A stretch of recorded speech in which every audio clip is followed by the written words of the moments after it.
Hi viewers, ಕರುನಾಡ ಕೈರುಚಿ ಕ್ರಿಯೇಷನ್ಸ್ಗೆ ಸ್ವಾಗತ. ನಾನಿಲ್ಲಿ table ಮೇಲೆ ಒಂದು ಮಣೆಯನ್ನು ಇಟ್ಕೊಳ್ತಾ ಇದ್ದೀನಿ. ಮಣೆ ಮೇಲೆ ಒಂದು ಪಂಚೆಯನ್ನು ಹಾಸ್ಕೊಳ್ತಾ ಇದ್ದೀನಿ. ಹಾಸ್ಕೊಂಡು ಒಂದು ರಂಗೋಲಿಯನ್ನು ಹಾಕ್ಕೊಳ್ಳಿ. ರಂಗೋಲಿ ಹಾಕ್ಕೊಂಡ ನಂತರ ನಾನಿಲ್ಲಿ ಅಕ್ಕಿ ತುಂಬಿಸಿರುವಂಥ ಪಾತ್ರೆಯನ್ನು ಇಟ್ಕೊಳ್ತಾ ಇದ್ದೀನಿ. ಅರ್ಧ ಪಾತ್ರೆ ಆಗುವಷ್ಟು ನಾನಿಲ್ಲಿ ಅಕ್ಕಿಯನ್ನು ತುಂಬಿಸಿ ಇಟ್ಕೊಂಡಿದ್ದೀನಿ. ನೋಡ್ತಾ ಇರ್ಬೋದು, ಈ ರೀತಿ ತುಂಬಿಸಿ ಇಟ್ಕೊಂಡಿದ್ದೀನಿ. ಈಗ ಸೀರೆಯನ್ನು ಹೇಗೆ ಪ್ಲೀಟ್ಸ್ ಮಾಡೋದು ಅಂತ ನೋಡೋಣ. ನಾನಿಲ್ಲಿ ಮೊದಲು ಸೆರಗನ್ನು ಮೆಷರ್ ಮಾಡಿ ಇಟ್ಕೊಳ್ತಾ ಇದ್ದೀನಿ. ತುಂಬ ಜನ ಕೇಳ್ತಾ ಇದ್ರಿ, ಹೇಗೆ ಎಷ್ಟು ಪ್ಲೀಟ್ಸನ್ನು ಮಾಡ್ಕೋಬೇಕು, ಹೇಗೆ ಮಾಡ್ಕೋಬೇಕು ಅಂತ. ನಿಮ್ಗೆ ಕನ್ಫ್ಯೂಷನ್ ಇದ್ದರೆ ಮೊದಲು ಸೆರಗಿಗೆ ಎಷ್ಟು ಬೇಕು ಅಷ್ಟು ಮೆಷರ್ಮೆಂಟ್ ಮಾಡಿ ಅಲ್ಲೊಂದು ಪಿನ್ ಹಾಕಿ ಇಟ್ಕೊಂಡು ನಂತರ ಉಳಿದಿರುವಂಥ ಭಾಗನ ನೀವು ಪ್ಲೀಟ್ಸ್ ಮಾಡ್ಕೋಬೇಕಾಗತ್ತೆ. ನಂತರ ನಾನಿಲ್ಲಿ ಸೀರೆನ ಹರಡ್ಕೊಂಡು ನಾರ್ಮಲಾಗಿ ನಾವು ಸೀರೆ ಉಟ್ಕೊಳ್ತೀವಲ್ಲ, ಆ ಕಡೆಯಿಂದ ನಾನು ಪ್ಲೀಟ್ಸನ್ನು ಮಾಡ್ಕೊಳ್ತಾ ಬರ್ತಾ ಇದ್ದೀನಿ. 4 ವಿರಳ ಅಗಲ ಆಗೋಷ್ಟು ನಾನಿಲ್ಲಿ ಪ್ಲೀಟ್ಸನ್ನು ಮಾಡ್ಕೊಳ್ತಾ ಇದ್ದೀನಿ. ಈಗ ನಾವು ಸೆರಗನ್ನು ಮೆಜರ್ ಮಾಡ್ಕೊಂಡಿರೋದ್ರಿಂದ ಪಿನ್ ಎಲ್ಲಿ ಹಾಕಿ ಇಟ್ಕೊಂಡಿರ್ತೀವಿ ಅಲ್ಲಿವರೆಗೂ ಸೀರೆನ ಪ್ಲೀಟ್ಸ್ ಮಾಡ್ಕೋಬೇಕಾಗತ್ತೆ. ನಿಮಗೆ ಒಂದೇ ಸಲ ಪ್ಲೀಟ್ಸನ್ನು ಮಾಡಲಿಕ್ಕೆ ಆಗಲ್ಲ ಅಂದರೆ ಸ್ವಲ್ಪ ಸ್ವಲ್ಪ ಪ್ಲೀಟ್ಸನ್ನು ಮಾಡಿಕೊಂಡು ಪ್ಲೀಟ್ಸ್ಗಳನ್ನ ಜೋಡಿಸ್ಬಿಟ್ಟು ಪಿನ್ನು ಅಥವಾ ಕ್ಲಿಪ್ಪನ್ನು ಸೇರಿಸ್ಕೊಂಡು ನಂತರ ಕಂಟಿನ್ಯೂ ಮಾಡ್ಬೋದು. ನಾನಿಲ್ಲಿ ನನ್ನ ಕೈಯಲ್ಲಿ ಎಷ್ಟು ಹಿಡಿಯಲಿಕ್ಕಾಗುತ್ತೋ ಅಷ್ಟರವರೆಗೂ ಪ್ಲೀಟ್ಸನ್ನು ಮಾಡಿಕೊಂಡು ಪ್ಲೀಟ್ಸ್ಗಳನ್ನ ಬಾರ್ಡರ್ ಹತ್ರ ಜೋಡಿಸ್ಬಿಟ್ಟು ಪಿನ್ನನ್ನು ಸೇರಿಸ್ಕೊಳ್ತಾ ಇದ್ದೀನಿ. ನೀವಿಲ್ಲಿ ಬಟ್ಟೆ ಪಿನ್ ಆದರೂ ಸೇರಿಸ್ಕೋಬೋದು ಅಥವಾ ಬಟ್ಟೆ ಕ್ಲಿಪ್ ಆದರೂ ಸೇರಿಸ್ಕೋಬೋದು. ನಾನಿಲ್ಲಿ ಬಟ್ಟೆ ಪಿನ್ನನ್ನು ಸೇರಿಸ್ಕೊಂಡು ಬಾರ್ಡರ್ ಹತ್ರ ಸೆಕ್ಯೂರ್ ಮಾಡ್ಕೊಂಡಿದ್ದೀನಿ. 2 ಬಾರ್ಡರ್ಗಳಲ್ಲೂ ಪ್ಲೀಟ್ಸನ್ನು ನೀಟಾಗಿ ಅರೇಂಜ್ ಮಾಡಿ ಪಿನ್ನನ್ನು ಸೇರಿಸ್ಕೊಂಡಿದ್ದ ನಂತರ ಮಧ್ಯಭಾಗದಲ್ಲೂ ಸಹ ಪ್ಲೀಟ್ಸನ್ನು ನೀಟಾಗಿ ಅರೇಂಜ್ ಮಾಡಿ ಪಿನ್ನನ್ನು ನಾನಿಲ್ಲಿ ಸೇರಿಸ್ಕೊಳ್ತಾ ಇದ್ದೀನಿ. ಈ ವಿಡಿಯೋ ಏನಾದರೂ ಇಷ್ಟ ಆಯಿತು, ನಿಮಗೆ ಯೂಸ್ಫುಲ್ ಅನಿಸಿದ್ರೆ ಒಂದು ಲೈಕ್ ಕೊಡಿ. ಹೊಸದಾಗಿ ಚಾನಲ್ ನೋಡೋರು ಸಬ್ಸ್ಕ್ರೈಬ್ ಮಾಡಿಕೊಂಡು ನೋಡಿ. ನಂತರ ಪ್ಲೀಟ್ಸನ್ನು ನಾನು ಕಂಟಿನ್ಯೂ ಮಾಡ್ತಾ ಇದ್ದೀನಿ. ನಾನು ಎಲ್ಲಿ ಪಿನ್ ಹಾಕಿದ್ದೀನಿ ಅಲ್ಲಿಂದ ಸ್ವಲ್ಪ ಹಿಂದಕ್ಕೆ ನಾನು ಪ್ಲೀಟ್ಸನ್ನು ಮಾಡ್ಕೊಂಡಿದ್ದೀನಿ. ಒಂದು ಸ್ವಲ್ಪ ಗ್ಯಾಪ್ ಇರೋವರೆಗೂ ನಾನು ಪ್ಲೀಟ್ಸನ್ನು ಮಾಡ್ಕೊಂಡಿದ್ದೀನಿ. ಒಂದು ಸ್ವಲ್ಪ ಎಕ್ಸ್ಟ್ರಾನೇ ನಾನಿಲ್ಲಿ ಕ್ಲಾತನ್ನು ಬಿಟ್ಕೊಳ್ತಾ ಇದ್ದೀನಿ. ನಂತರ ಪ್ಲೀಟ್ಸನ್ನು ನಾವು ಏನು ಕಂಟಿನ್ಯೂ ಮಾಡ್ಕೊಂಡಿರ್ತೀವಿ ಆ ಪ್ಲೀಟ್ಸನ್ನು ಸಹ ಜೋಡಿಸ್ಬಿಟ್ಟು ಪಿನ್ನನ್ನು ಸೇರಿಸ್ಕೋಬೇಕಾಗತ್ತೆ. 2 ಬಾರ್ಡರಲ್ಲೂ ಸಹ ಪ್ಲೀಟ್ಸ್ಗಳನ್ನ ನೀಟಾಗಿ ಜೋಡಿಸಿ ಪಿನ್ನನ್ನು ಸೇರಿಸ್ಕೊಂಡು ಮಧ್ಯಭಾಗದಲ್ಲೂ ಸಹ ಪ್ಲೀಟ್ಸನ್ನು ಜೋಡಿಸಿ ಪಿನ್ನನ್ನು ಹಾಕ್ಕೊಂಡು ನಂತರ ನಾವು ಸೆರಗನ್ನು ಪ್ಲೀಟ್ಸ್ ಮಾಡ್ಕೋಬೇಕಾಗತ್ತೆ.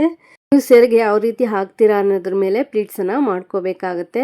ನಾವು ನಾರ್ಮಲಾಗಿ ಸೀರೆ ಉಟ್ಕೊಳ್ತೀವಲ್ಲ ಅದೇ ರೀತಿಯಲ್ಲಿ ನಾನು ಪ್ಲೀಟ್ಸನ್ನು ಮಾಡ್ಕೊಳ್ತಾ ಇದ್ದೀನಿ. ಸಣ್ಣ ಸಣ್ಣದಾಗಿ ಪ್ಲೀಟ್ಸನ್ನು ಮಾಡಿ ಸೆರಗಿನ ತುದಿಗೆ ನಾನು ಇಲ್ಲೊಂದು ಪಿನ್ನನ್ನು ಸೇರಿಸ್ಕೊಳ್ತಾ ಇದ್ದೀನಿ.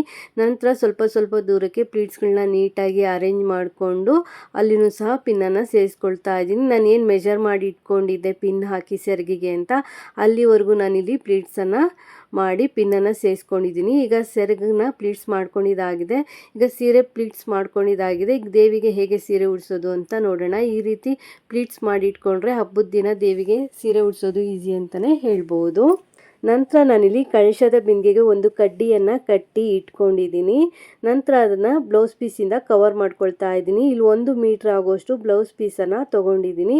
ತೊಗೊಂಡು ಬಿಂದಿಗೆ ಎಷ್ಟು ಅಗಲ ಬರುತ್ತೆ ಅಷ್ಟು ಅಗಲಕ್ಕೆ ಬ್ಲೌಸ್ ಪೀಸನ್ನು ಈ ರೀತಿ ಫೋಲ್ಡ್ ಮಾಡಿಕೊಂಡು ಕಳಶದ ಬಿಂದಿಗೆಗೆ ಒಂದು ಸುತ್ತಕೊಂಡು ಬ್ಯಾಕ್ ಸೈಡ್ಗೆ ನಾನು ಪಿನ್ನನ್ನು ಸೇರಿಸ್ಕೊಳ್ತಾ ಇದ್ದೀನಿ. ಏನು ಕಡ್ಡಿ ಕಟ್ಟಿರ್ತೀನಲ್ಲ ಆ ಕಡ್ಡಿ ಸೈಡ್ಗೆ ನಾನು ಮೇಲ್ಗಡೆ ಬಿಂದಿಗೆ ಕಂಠ ಭಾಗಕ್ಕೆ ಒಂದು ಪಿನ್ನನ್ನು ಸೇರಿಸ್ಕೊಳ್ತಾ ಇದ್ದೀನಿ. ಬಟ್ಟೆ ಪಿನ್ನನ್ನು ಸೇರಿಸ್ಕೊಂಡಿದ್ದೀನಿ. ಈ ರೀತಿ ಸೇರಿಸ್ಕೊಂಡ ನಂತರ ನಾನಿಲ್ಲಿ 2 ಬ್ಲೌಸ್ ಪೀಸನ್ನು ಇಟ್ಕೊಂಡಿದ್ದೀನಿ. ಹೇಗಿದ್ದರೂ ಹಬ್ಬಕ್ಕೆ ನಾವು ಎಕ್ಸ್ಟ್ರಾ ಬ್ಲೌಸ್ ಪೀಸನ್ನು ತಂದೇ ಇರ್ತೀವಿ. ಅದನ್ನ ಫೋಲ್ಡ್ ಮಾಡಿಬಿಟ್ಟು ಚೆಸ್ಟ್ ಪೋರ್ಷನ್ಗೆ ನಾವು ಅಲ್ಲಿ ಸೇರಿಸ್ಕೋಬೇಕಾಗುತ್ತೆ. 1 ಅಥವಾ 2 ನೋಡಿಕೊಂಡು ಸೇರಿಸ್ಕೊಳ್ಳಿ. ಬೇಕು ಅಂದರೆ ಸೇರಿಸ್ಬೋದು, ಇಲ್ಲಾಂದರೆ ಸ್ಕಿಪ್ ಸಹ ಮಾಡ್ಬೋದು. ಹಾಕೋದ್ರಿಂದ ನಾವು ಜ್ಯುವೆಲರಿ ಹಾಕಿದಾಗ ಅಲ್ಲಿ ನೀಟಾಗಿ ಫಿನಿಶಿಂಗ್ ಅನ್ನೋದು ಬರುತ್ತೆ. ಅದಕ್ಕೋಸ್ಕರ ನಾನಿಲ್ಲಿ ಬ್ಲೌಸ್ ಪೀಸನ್ನು ಹಾಕಿ ತೋರಿಸ್ತಾ ಇದ್ದೀನಿ. ನಂತರ ಕೆಳಭಾಗದಲ್ಲಿ ಬಿಂದಿಗೆ ಕೆಳಭಾಗದಲ್ಲಿ ನೀಟಾಗಿ ಬಟ್ಟೆಯನ್ನು ಎಳೆದು ಬ್ಯಾಕ್ ಸೈಡ್ಗೆ ಪಿನ್ನನ್ನು ಸೇರಿಸ್ಕೊಂಡು ಎಕ್ಸ್ಟ್ರಾ ಉಳಿದಿರುವಂಥ ಬಟ್ಟೆಯನ್ನು ನಾವು ಕೋಲ್ಗಳಿಗೆ ಸುತ್ತಬಿಟ್ಟು ಪಿನ್ನನ್ನು ಸೇರಿಸ್ಕೋಬೇಕಾಗತ್ತೆ. ನೀಟಾಗಿ ಕೋಲಿಗೆ ಸುತ್ತಿ ಬ್ಯಾಕ್ ಸೈಡ್ಗೆ ನಾವು ಪಿನ್ನನ್ನು ಸೇರಿಸ್ಕೋಬೇಕಾಗತ್ತೆ. ಬ್ಲೌಸ್ ಪೀಸಿಂದ ನಾವು ಕಡ್ಡಿಯನ್ನು ಸಹ ಕವರ್ ಮಾಡ್ಕೊಳ್ತಾ ಇದ್ದೀವಿ. 2 ಸೈಡು ಸಹ ಕಡ್ಡಿಯನ್ನು ನಾವು ಈ ರೀತಿ ನೀಟಾಗಿ ಸುತ್ತಕೊಂಡು ಬ್ಯಾಕ್ ಸೈಡ್ಗೆ ಪಿನ್ನನ್ನು ಸೇರಿಸ್ಕೋಬೇಕು. ಬ್ಲೌಸ್ ಪೀಸಿಂದ ಕವರ್ ಆದ ನಂತರ ಕಳಶದ ಬಿಂದಿಗೆ ನೋಡಲಿಕ್ಕೆ ಈ ರೀತಿ ಕಾಣಿಸ್ತಾ ಇದೆ ಅಂತಲೇ ಹೇಳ್ಬೋದು. ನೋಡ್ತಾ ಇರ್ಬೋದು, ಈ ರೀತಿ ಕಾಣಿಸುತ್ತೆ. ಈ ಜ್ಯುವೆಲರಿ ಹಾಕಿದಾಗ ಶೇಪ್ ಅನ್ನೋದು ನೀಟಾಗಿ ಬರುತ್ತೆ. ಈಗ ಸೀರೆಯನ್ನು ಹೇಗೆ ಉಡಿಸೋದು ಅಂತ ನೋಡೋಣ. ಸೆರಗನ್ನು ಕಳಶದ ಹಿಂಭಾಗ ಇಟ್ಕೋಬೇಕು. ಸೀರೆಯನ್ನು ಪಾತ್ರೆ ಏನು ಇಟ್ಕೊಂಡಿರ್ತೀವಿ ಪಾತ್ರೆಯ ಹಿಂಭಾಗದಿಂದ ಮುಂದ್ಗಡೆಗೆ ತಗೊಬಂದು ಬಾರ್ಡರ್ ಹತ್ರ ನಾವು ಲೆವೆಲ್ ಆಗಿದೆಯಾ ಅಂತ ನೋಡ್ಕೋಬೇಕು. ಸಮವಾಗಿದೆಯಾ ಅಂತ ನೋಡಿಕೊಂಡು ನಾವೇನು ಫೋಲ್ಡ್ ಮಾಡ್ಕೊಂಡಿರ್ತೀವಿ ಪ್ಲೀಟ್ಸು, ಆ ಪ್ಲೀಟ್ಸನ್ನು ಪಾತ್ರೆಯ ಕಂಠ ಭಾಗದ ಒಳಗಡೆ ಸೇರಿಸ್ಕೋಬೇಕು. ಪಾತ್ರೆಯ ಕಂಠ ಭಾಗದಲ್ಲಿ ಪ್ಲೀಟ್ಸ್ಗಳನ್ನ ನೀಟಾಗಿ ಅರೇಂಜ್ ಮಾಡಿಕೊಂಡು ಎಕ್ಸ್ಟ್ರಾ ಇರುವಂತಹ ಸೀರೆ ಪಾರ್ಟನ್ನು ಪಾತ್ರೆಯ ಒಳಭಾಗಕ್ಕೆ ನಾವಲ್ಲಿ ಸೇರಿಸ್ಕೋಬೇಕಾಗತ್ತೆ. ಕಂಠ ಭಾಗದಲ್ಲಿ ಒಂದರ ಪಕ್ಕ ಒಂದು ಪ್ಲೀಟ್ಸ್ ಬರೋ ರೀತಿಯಲ್ಲಿ ನೀಟಾಗಿ ಅರೇಂಜ್ ಮಾಡಿಕೊಂಡು ಒಂದು ದಾರದಿಂದ ನಾವಲ್ಲಿ ಕಟ್ಕೊಂಡು ಸೆಕ್ಯೂರ್ ಮಾಡ್ಕೋಬೇಕಾಗತ್ತೆ. ನಂತರ ಕೆಳಗಡೆ ಹಾಕಿರುವಂಥ ಪಿನ್ನನ್ನು, ಬಾರ್ಡರ್ ಹತ್ರ ಹಾಕಿರುವಂಥ ಪಿನ್ನನ್ನು ರಿಮೂವ್ ಮಾಡಿಬಿಟ್ಟು ಪ್ಲೀಟ್ಸ್ಗಳನ್ನ ನಾವಲ್ಲಿ ಸ್ಪ್ರೆಡ್ ಮಾಡ್ಕೋಬೇಕು. ಮಧ್ಯಭಾಗದಲ್ಲಿರುವಂಥ 2 ಪ್ಲೀಟ್ಸನ್ನು ಸೇರಿಸಿ ಒಳಭಾಗಕ್ಕೆ ನಾವೊಂದು ಪಿನ್ನನ್ನು ಸೇರಿಸ್ಕೋಬೇಕು. ಗುಂಡು ಪಿನ್ನು ಅಥವಾ ಬಟ್ಟೆ ಪಿನ್ನನ್ನು ನೀವಿಲ್ಲಿ ಸೇರಿಸ್ಕೋಬಹುದು. ಕೆಲವು ಸೀರೆಯಲ್ಲಿ ಹಾಗೆ ನೀಟಾಗಿ ಕುತ್ಕೊಳ್ಳುತ್ತೆ ಪ್ಲೀಟ್ಸು, ಕೆಲವು ಸೀರೆಯಲ್ಲಿ ಕುತ್ಕೊಳ್ಳಲ್ಲ. ನೋಡಿಕೊಂಡು ನೀವಲ್ಲಿ ಪಿನ್ನನ್ನು ಸೇರಿಸ್ಕೊಳ್ಳಿ. ನಂತರ ಪ್ಲೀಟ್ಸ್ಗಳನ್ನ ನೀಟಾಗಿ ಅರೇಂಜ್ ಮಾಡ್ಕೊಳ್ಳಿ. ಪ್ಲೀಟ್ಸನ್ನು ನೀಟಾಗಿ ಸ್ಪ್ರೆಡ್ ಮಾಡ್ಕೋಬೇಕಾಗತ್ತೆ. ಒಂದರ ಪಕ್ಕ ಒಂದು ಪ್ಲೀಟ್ಸ್ ಬರೋ ರೀತಿಯಲ್ಲಿ ನೀಟಾಗಿ ಅರೇಂಜ್ ಮಾಡ್ಕೊಳ್ಳಿ.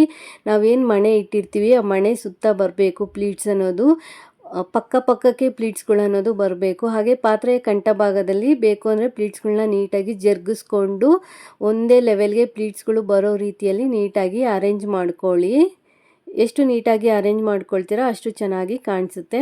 ನಂತರ ನಾವೇನು ಅಪ್ಪರ್ ಬಾಡಿ ರೆಡಿ ಮಾಡ್ಕೊಂಡಿದ್ವಿ, ಕಳಶದ ಬಿಂದಿಗೆ ಏನಿದೆ ಅದನ್ನು ಇಟ್ಕೋಬೇಕಾಗತ್ತೆ. ಕಳಶದ ಬಿಂದಿಗೆಗೆ ನೀರು ಅಥವಾ ಅಕ್ಕಿಯನ್ನು ಸೇರಿಸಿ ಇಟ್ಕೊಳ್ಳಿ.